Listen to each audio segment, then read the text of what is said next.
सहिया चपाट मिलल बा।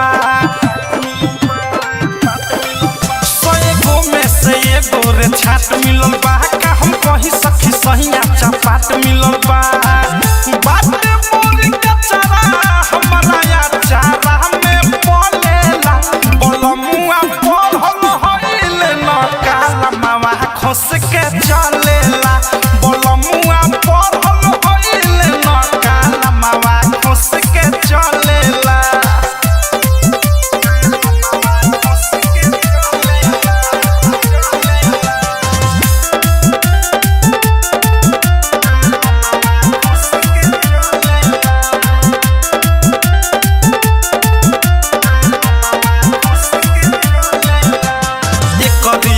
सखी मन नहीं भावे बाटे बड़ी भिखर खाली शिखर चबावे।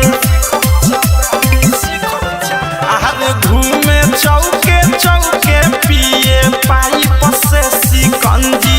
खोस लेवे कलम पेन लेवे लील चढ़ावल गंजी। बोले ऐसन बोली हमरा गोली लेखा हलेला। बलमुआ खोस के चलेला।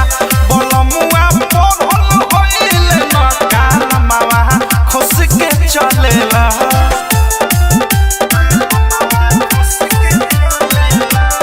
Recording by Missile Recording Studio. ठेहुन परले मोजा पेन्हे ठेहुन परले जूता।